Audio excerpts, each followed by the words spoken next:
Morning, everybody. Today we have Paul Regan from the Paul Regan organization. Morning, Paul. How are you?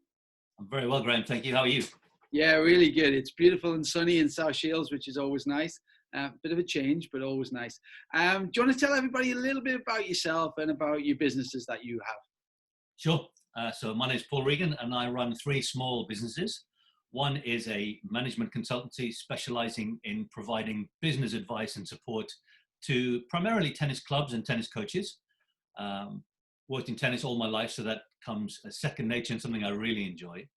The second business I have is a small talent management business, and I work in the main with disabled or Paralympic athletes. And one of my most high profile athletes is Gordon Reed, the wheelchair tennis player. And the third business, which I only launched at the end of last year, is a Padel Court business where we sell high quality Padel Courts into the UK market. Wow, that sounds like you're still very busy. Yeah, and thankfully, I'm remaining to be busy even at these difficult times. So long may that last. Yeah, let's hope so. You've seen the schedule for this month, and we've got quite a few business people in the first 7 to 10 days coming on board. And one of the reasons why I wanted to talk to you was about diversity. Now, we've known each other 20, 25 years since the very early stages of the Cliff Richard Tennis Foundation. So I'm really interested to find out about how you've made these changes over the years from what I'm going to call a simple tennis coach. And I am one of them myself as well, and that's what I did previously, to taking that transition into the world of business and the different changes you've gone through. Yeah, I think I always had that entrepreneurial itch, but at the start of the process, I tried to play tennis and play to a reasonable level, and then ended up coaching, as a lot of failed tennis players do. But loved the game, something I was quite good at. Probably the only thing I was good at that stage. It was an academic failure, hated school, and therefore tennis gave me that avenue into a career, because without tennis, I'm not entirely sure what I would have done, to be honest. But worked with the Cliff Richard Tennis Trail, which was a fantastic national primary schools program, giving back to communities, getting kids playing that ordinarily wouldn't be playing tennis. And that kind of struck a chord with me, because I grew up in a fairly deprived, single parent, mining community, difficult environment. And we were going back into those environments and giving kids a chance to play it. So that resonated with me, and I was very close to my heart, and I loved doing that. And obviously loved working with you in the Northeast, delivering into some of those schools as well. So beyond that, I went into the LTA. I was head of education, and a bit of a culture shock for me, going from a small national charity to a large national governing body. But we, great times, 4.5 years, developed the first national schools program, believe it or not, within the Tennis Foundation, which was a charitable arm of the LTA, and had a lot of fun. And we got millions of kids playing tennis as a result of those programs. But that entrepreneurial itch kept itching, and I needed to scratch it at some point. And in 2011, having done 4 years at the LTA, it was time for me to explore what those avenues might look like. And I took the plunge, and I set up initially just the management consultancy, and supporting lots of small businesses and tennis coaches, mainly, as I said at the start, providing solid business advice for what is an amateur sport at club level. Yeah, if I go back 10 years ago, you said 2011. Yeah, I think we both went freelance together, didn't we? We both kind of took that step, and I know at the time we had a lot of conversations about what are we going to do, and is this the right time to do it, and oh my God, how am I going to pay my bills and pay my mortgage, and will the wife leave me when I've got no money? Those types of conversations. And there is a fear factor, and a lot of the people that I talk to, whether they're in management positions or whether they're just in normal run-of-the-mill jobs, where they feel that they get a little bit stuck, the one thing that prevents them from taking that plunge and taking that risk is fear. So did you have any fears at that time in your life in terms of, okay, I'm going to give up a salary and I'm going to go on my own? Yeah, I don't think it's not a decision you take lightly, and you don't wake up one day and say, I'm going to hand in my resignation. It's something that takes time, and excuse me, I think it's a combination of things. I'd kind of run my course within the role I was doing, and I needed a new challenge. And, within organizations, certainly within sporting organizations, there's a ceiling.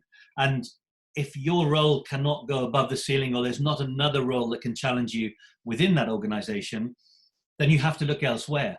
And for me, I had no interest in working in other sports. You know, I'm not interested in other sports. Tennis was my thing, and I'm a tennis purist. And tennis was what I knew and what I do know. So for me, it was either stick it out and see what happens, or go it alone. So yeah, it was a risk, and there were a lot of people who I respected in business that may be advising me not to do, not to take the plunge and take the jump, which surprised me at the time. And I love proving people wrong. But I also think that it was a calculated risk.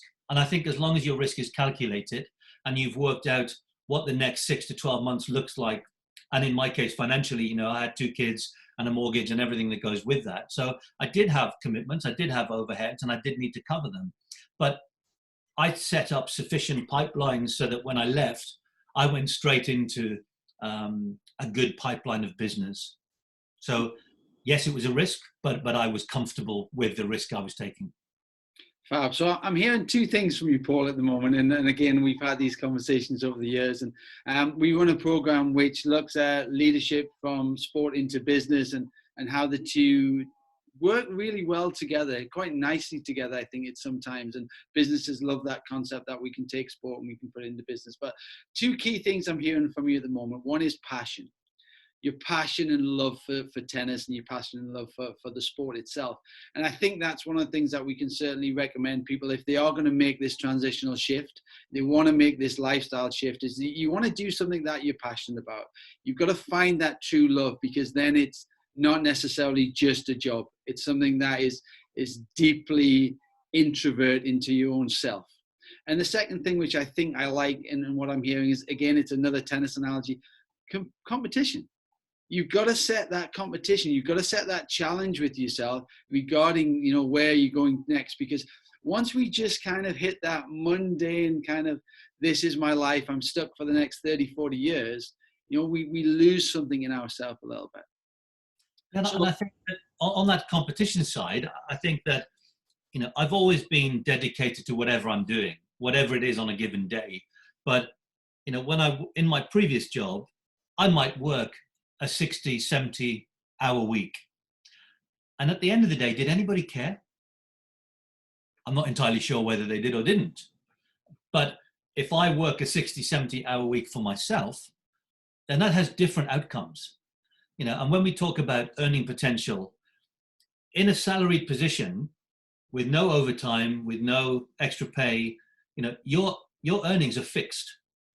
And was I at that stage prepared to keep selling my soul and busting my butt for a fixed salary, when I knew that if I'd put in that much effort and that much time working for myself, I would probably quadruple my earning potential?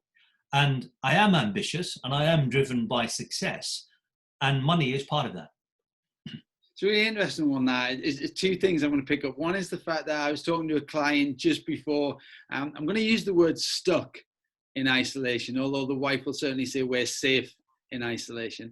But we are a little bit stuck, and we are here till end of June for my daughter's sake, as you know.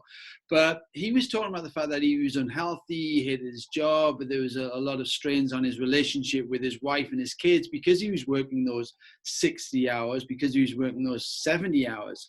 But he's also a person who has quite a lot of integrity. He's quite an honest person. He likes to be stable at the same time, and he also likes to work with an organization that he's always continued to work with. So I started challenging him about his own behaviors and his beliefs, and about those things that you were talking about.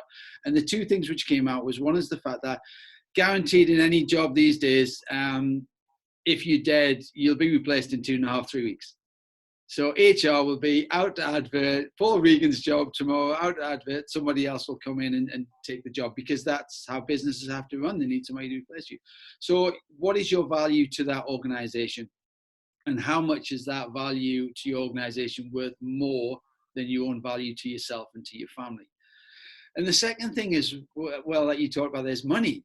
And I think people get frightened talking about money. They go, oh, he's got this car, and he's got this house, and he's greedy, and he's like this. And I don't think it always has to be about that. I think sometimes it is about ambition.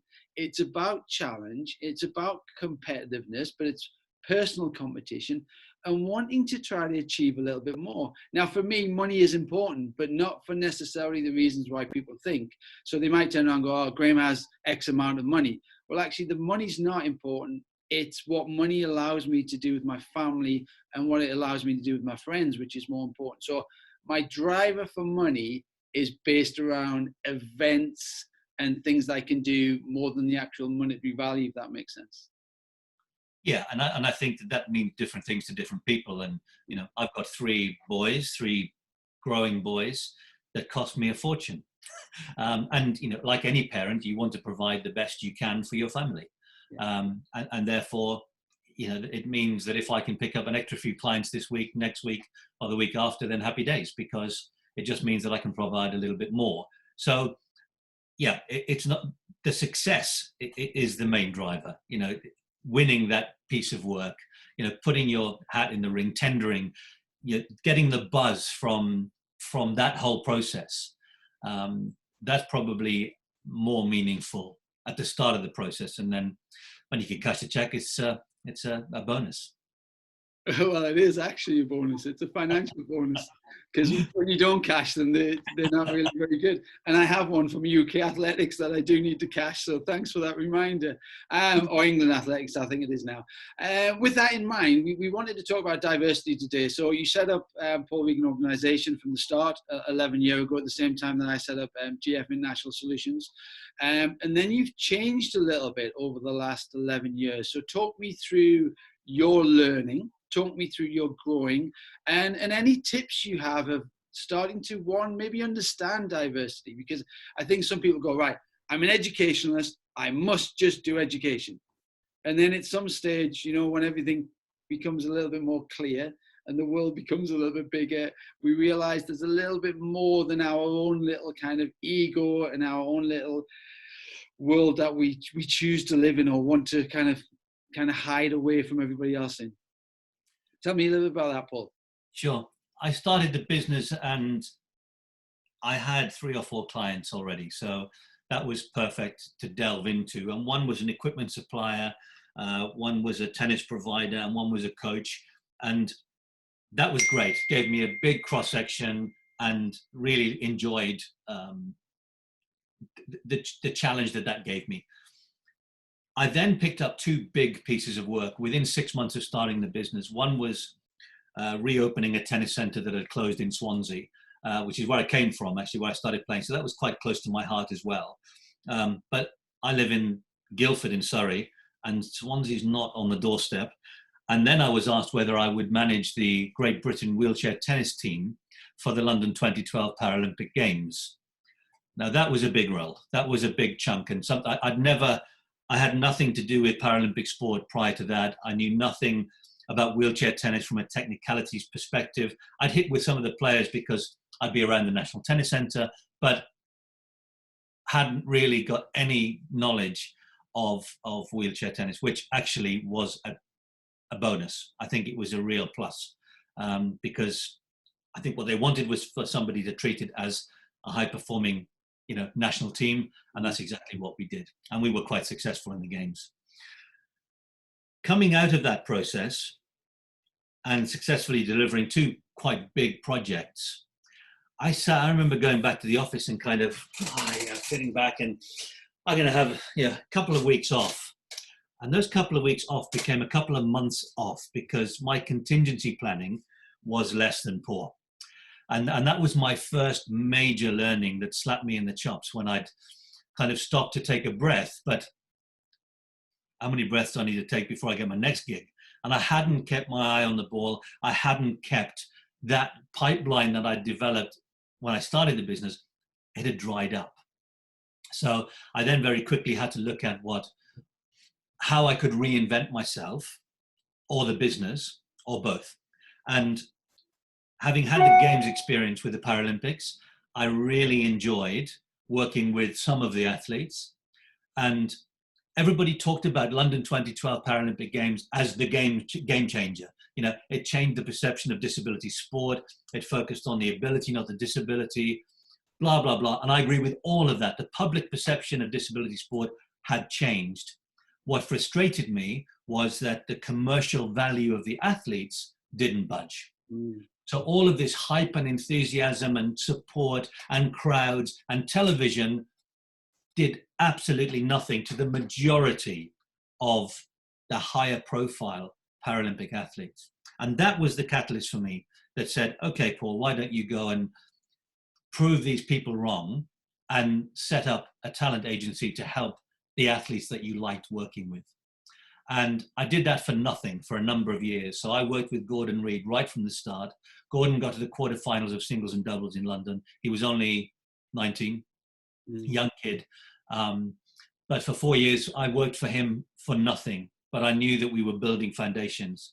In 2016, he won Australian Open start of the year. He won the inaugural wheelchair singles event and doubles at Wimbledon. He went to Rio and won a gold medal in singles and a silver medal in doubles. And he finished that year as world number one. That's a pretty good year. It's a pretty good year. We would take that year, wouldn't we? I would definitely take that year. As a consequence, that really tipped the balance on his commercial value and commercial viability. And I went from shaking the pity pot to signing sponsorship contracts. And that was a great feeling because I'd lobbied and driven for that to happen and was prepared to work for nothing for 4 years.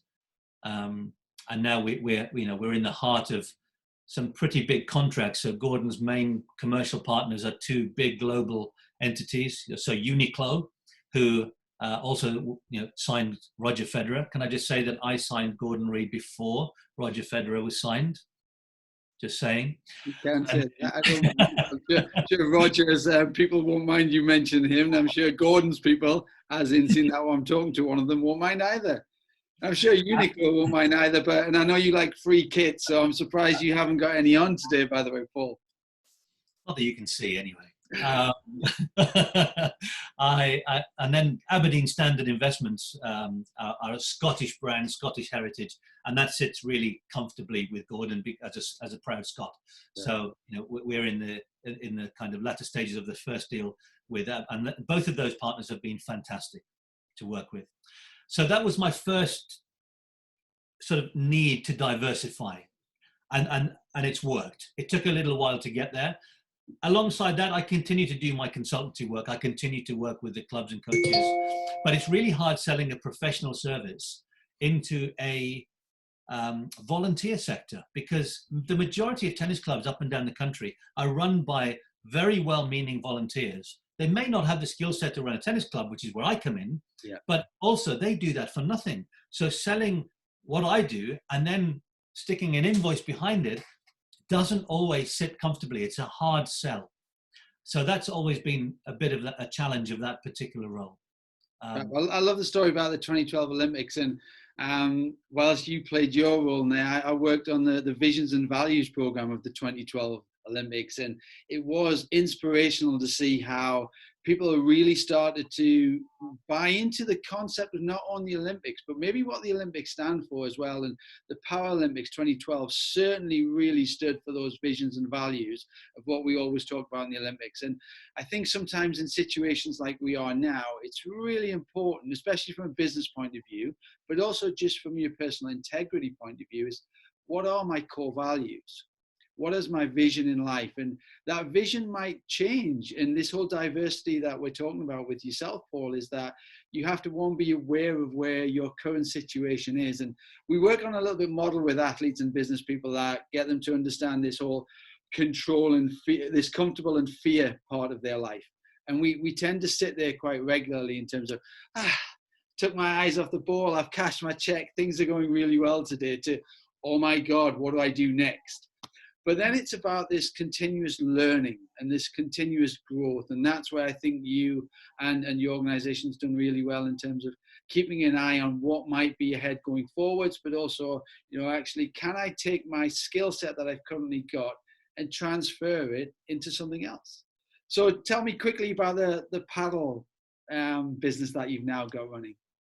Yeah, and I think just going back to what you said there in terms of diversifying as a business or as an individual, I think if you think too much about diversifying, rather than having a focus on the industry or the industries that are around you, and you nailed it there by saying, be aware of changes, always be one step ahead of the game, or at least have a really good knowledge of how the industry is changing and what peripheral or parallel industries might you be able to get involved with. And if you look inward too much and think about, okay, I must diversify, you can get lost in that hole. You can really get lost in that hole. Look around you rather than always at you. And I think that for me, through the work I was doing with the clients, the clubs, the coaches, paddle tennis, as it's often referred to as, but the purists call it paddle. Yeah. It's a game played on a small court. For those that don't know paddle, it's got glass backs, frame sides, 20 meters by 10 meters, so considerably smaller than a tennis court. And it's always played in doubles, a bit of a harder bat, so it's not a strung racket, and it is immense fun. For those that have been to the south of Spain, you will have seen paddle courts, some of them with concrete, breeze block backs rather than the glass ones which we were selling, but an amazing sport. 10 million people play paddle in Spain. And that gave me a bit of a twitch. Okay, I spent a bit of time in Holland with some clients, and I'd seen how paddle had grown there. And more and more paddle was being mentioned to me during these consultation meetings. And I thought, okay, it's time to have a really close look at what paddle is doing in Europe, not in Spain, because the climate's different. There's a cultural element there. I was more interested in Scandinavia and Holland and how it was, how our neighbors were dealing with paddle. To cut a very long story short, it was something that I was really excited by. And having played the sport a little bit, it is immense fun. What I love about it is it's a leveler. So if you and I just pick two of our mates to go and play paddle with, regardless of their previous experience in sport or racket sports, we would have fun. I'm not sure the same could be said if we went to play tennis.